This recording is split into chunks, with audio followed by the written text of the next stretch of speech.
Greetings from Tokyo, my dear friends. This is Daisuke, and I very much hope that this video finds you well and in very good spirits wherever you are in the world. And today, I would very much like to continue on with our journey through the exploration of the recent releases made by the Criterion Collection during this year of 2020. And with that, I'd like to focus our attention, if I may, on a film which is included in this magnificent set recently released by Criterion, which is called Martin Scorsese's World Cinema Project Number 3. And the film specifically that I want to focus on today has been designated Spy Number 1047. This is an incredibly powerful work from 1980, and the filmmaker is Héctor Babenco. The name of the film is PIXOTE.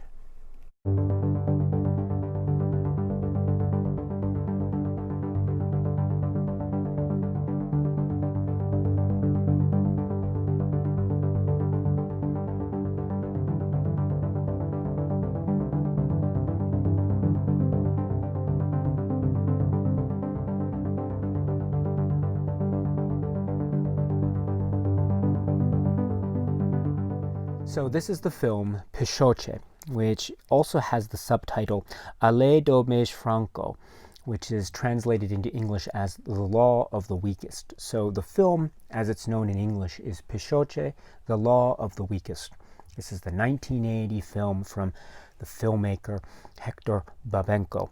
And this is one of the most powerful, unsettling, disturbing works that is included in this set, and that is being presented by the Criterion Collection.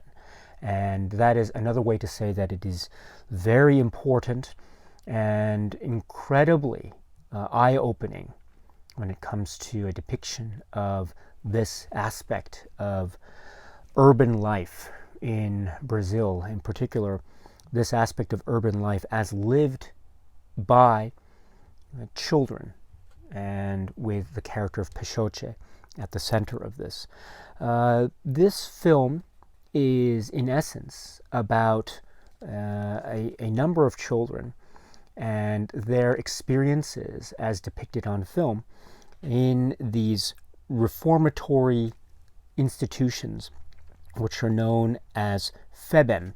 Now, these are state reformatories under the Brazilian government, and so these are places for minors to essentially live because of certain situations that they faced in their family lives, some kind of support system that is lacking, maybe parents are no longer there, and for whatever reason these children are in these reformatories.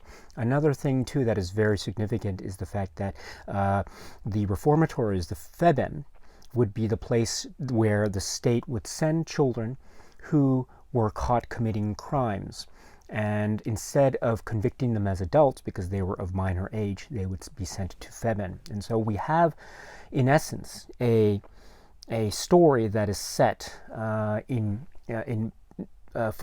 for at least a good component of the film, set in one of these state reformatory institutional places. And so we have a lot of children, and we see their interactions among each other. We see how the guards and the state, as represented by the officers in this particular institution, how they treat the children, and the kind of brutal and very disturbing situations and conditions that these children have to face on a daily level.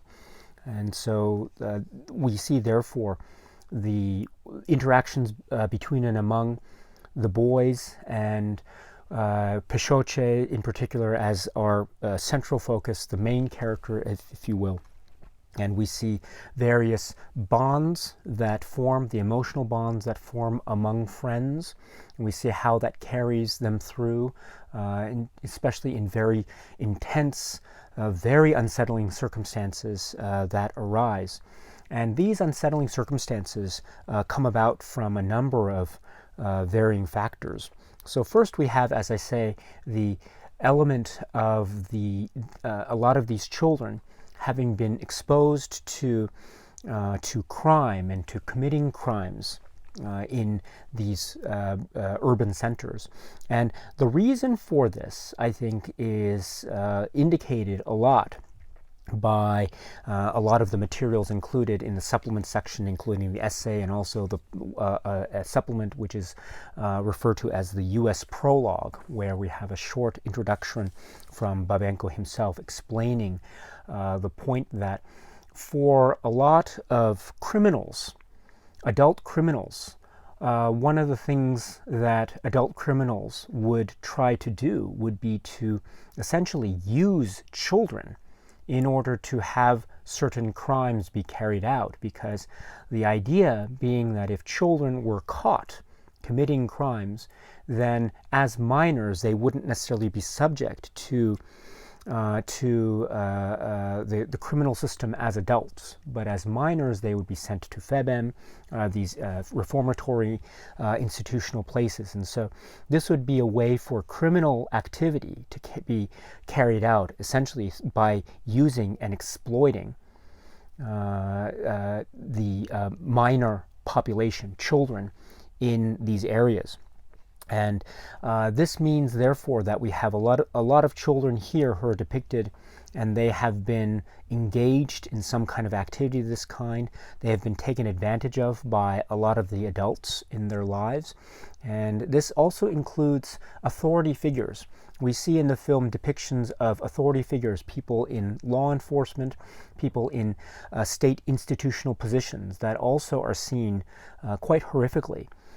Taking advantage of this kind of situation to further their own criminal activities, in a sense, taking advantage of children in this sort of way. And so these depictions, I think, are quite horrific, and they are therefore a basis for the film to be interpreted as a kind of maybe social indictment, if you will, of the current situation at the time. The Figueredo military government that was in power at the time in the 80s. This is, in essence, an almost an indictment against the state and the lack of support that was being given to children like PIXOTE in institutional places like the FEBEM or the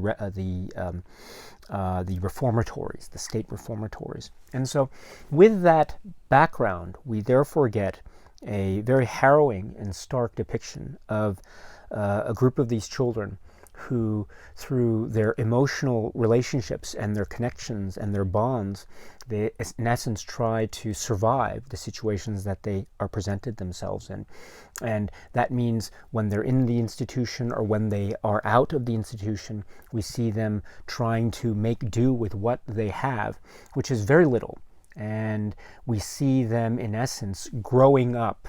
And what that means in this world or in this context is doing things that they need to do in order to survive. And a lot of that stuff is very difficult to watch, and it's very difficult to absorb as a viewer. But I think that means, therefore, that this film holds so much power and so much resonance, and it is incredibly a bold and as I say, eye-opening experience that I think needs to be seen.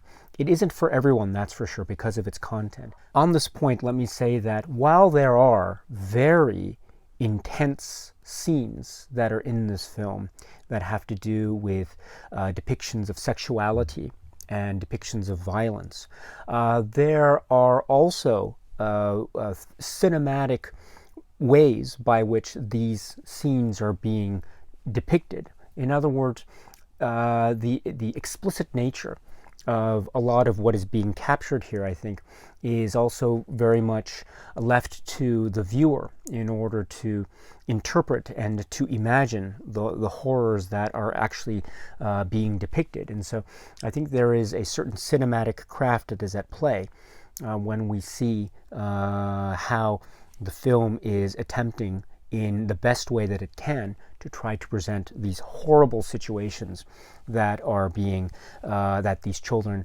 need to confront.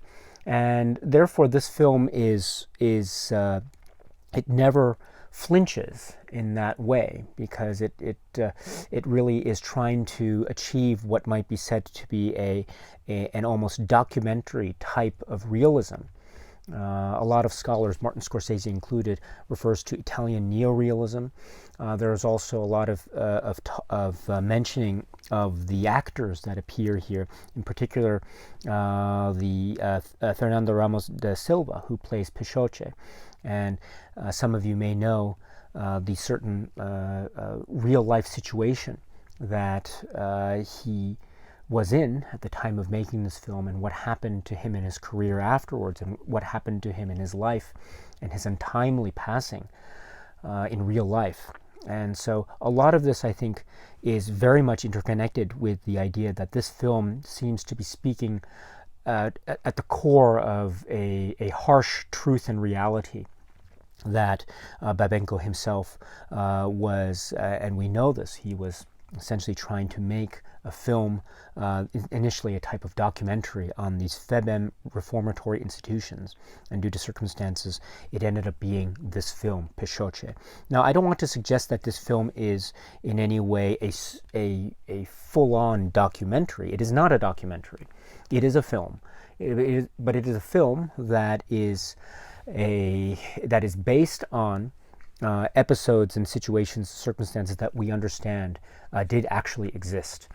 And so in that way, this is a very harrowing and difficult and intense and powerful work.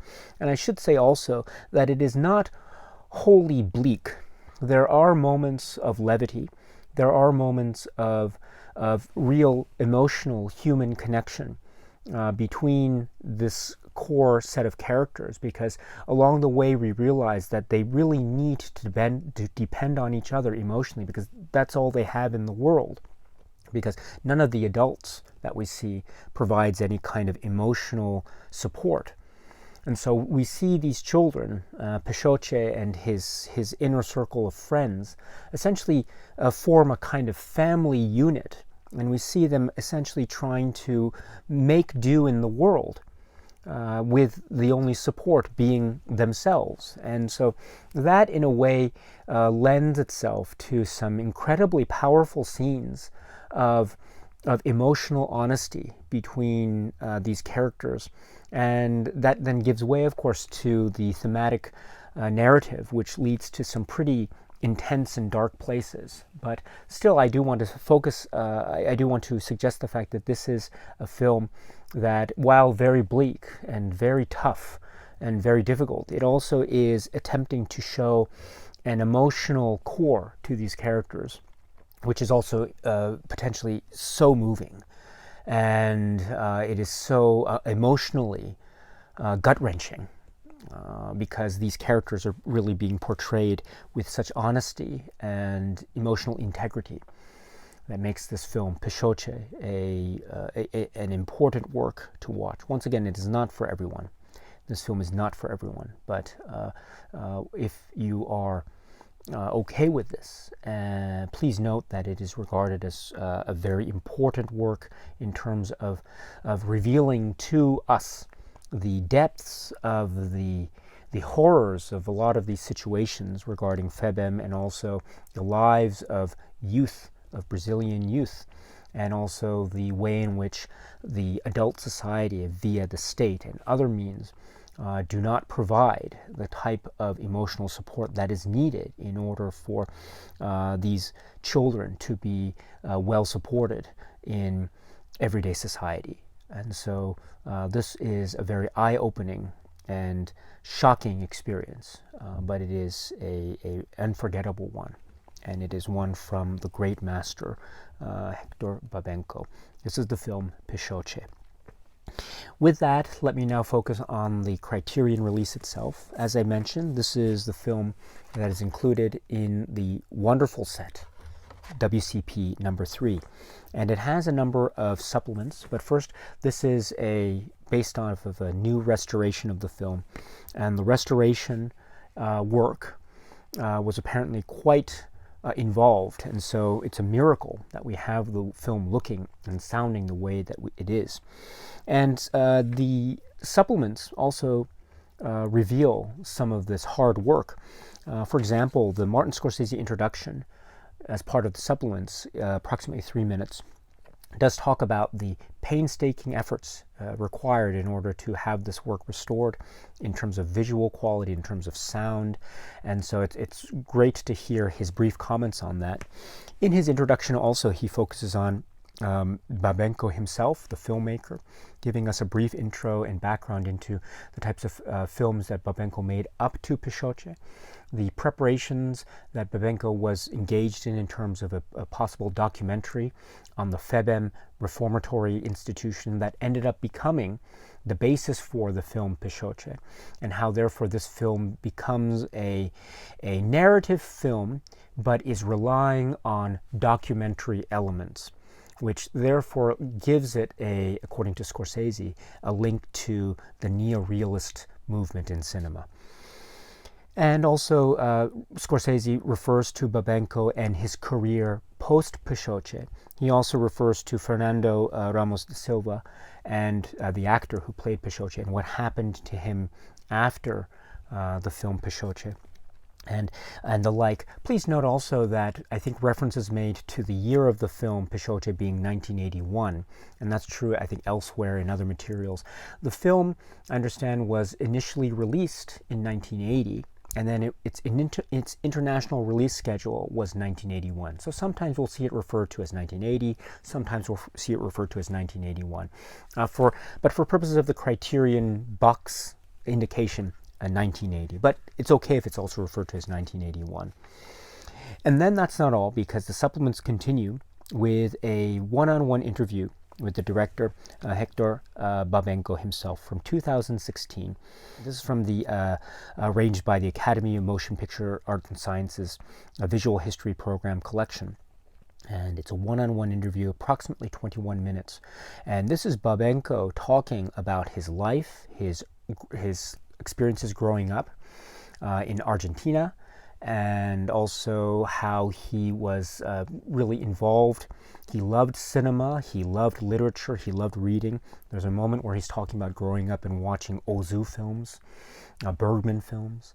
And then he left Argentina, and then he talks a little bit about his time spent in Europe, and in Spain in particular, and he talks about his experiences as an extra in a lot of films that were shot in Spain, a lot of westerns and things of that nature. And he also talks about he was an extra on a film by Orson Welles, and it was a very interesting educational experience for him in terms of his what he would end up being as a filmmaker.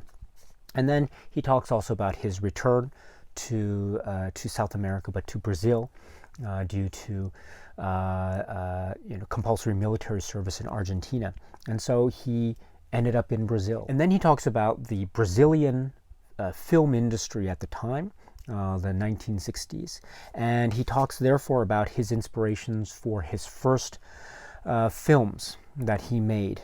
And these would be the films that would therefore be leading up to PIXOTE. And then he talks about the background surrounding what ended up becoming the film PIXOTE, and what his plans were for investigating the FEBEM, the reformatory institutions, and the like. And then he talks then about working with actors and trying to work with the child actors on set, because of course this film is focusing in on children and their ordeals that they have to face. And so he's talking about how he worked with the actors, and he's talking about the way in which certain emotional scenes were achieved. And he speaks with frankness and honesty and a great intelligence. And so it's very refreshing to hear this one-on-one interview with Babenco. So well done for that inclusion. And then there is a third supplement, which is what's referred to as the U.S. prologue. And this is a 1 minute, nearly 2 minute sequence that was meant to be included in some of the international prints, where we have Babenco himself along the hillside overlooking a particular district in Sao Paulo. And he's giving us an introduction as to the state of the situation, what children in this society have to face, the criminal element, how children are being exploited because of the way the criminal system treats minors, and how that exploitation is also made by people in authority and power. And also there's some shots of the children themselves that are looking toward the camera. And there's an actual quick glimpse of the actor Fernando Ramos da Silva, who plays PIXOTE. And so it's a really useful brief introduction into the subject matter and the focus of PIXOTE, the film. So it's nice to have that little introduction. So that might be worth watching prior to the start of watching the film PIXOTE, if you are interested. And then that's not all, because then we have the booklet. And the booklet is, of course, setting forth information about the film. On page 4, we have the breakdown of the cast and crew. And then we have also the essay. And the essay is another great one. Stephanie Dennison. The essay is Out in the Streets, starting on page 36 of the booklet. And this essay goes into many of the topics that I tried to talk about in this video, but it goes into it with much more clarity and much more wisdom and much more intelligence than I could ever possibly be able to sum it up. And so I recommend this essay, Out in the Streets, if you can. It's an absolutely essential read, and a real understanding, a true understanding of the circumstances surrounding the background and history of this film, I think, is really essential. It is really, really essential, because this film is speaking to a real societal crisis, and the way in which these children are facing these terrible situations. It really requires, I think, as much understanding as possible of the historical context, because that is a lot of what this film is speaking about. And so an essay like Dennison's, I think, is very important.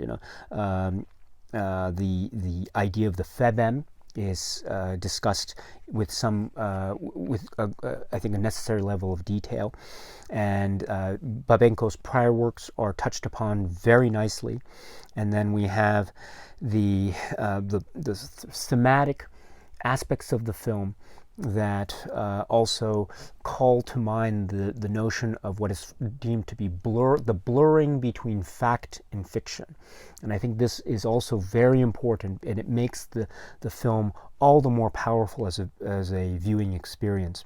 And this is also to do with Da Silva, the actor who plays the main character of PIXOTE. And so there is discussion about what happens to him in real life, and how that affects our viewing of the film PIXOTE.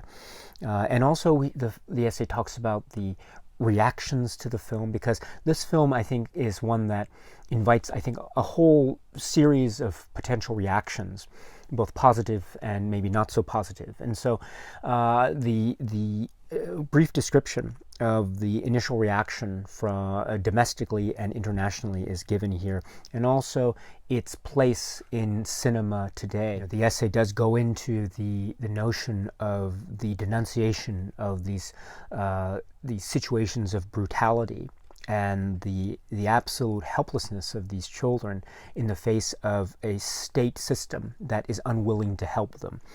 And so these are incredibly important themes to try to appreciate when watching this film. And I think the essay, Out in the Streets, is a perfect place to go in getting a further understanding of what is actually going on here. So I strongly recommend that if you can. So that's the essay called Out in the Streets.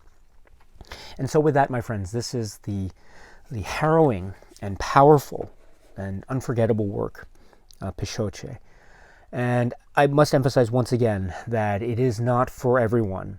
It is really not for everyone. And if you do watch it for the first time, please try to have as much of an understanding of the backdrop as possible, because that is, I think, something that is very important to focus on. I should say that also has a certain level of universality, because it does speak to certain truths, unfortunate and very tragic truths about the ideas of state and lack of support and authoritarian brutality, and what the circumstances and end results are, and who the victims of those situations are. Here we have in PIXOTE a really unforgettable depiction of some of this circumstance played out in this powerful film.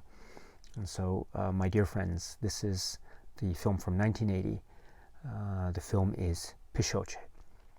Okay, my friends, so that's it for now. And so until we meet again, please be happy and healthy and well, and please keep on watching a lot of great, great movies. Thank you so much for your time as always, and cheers.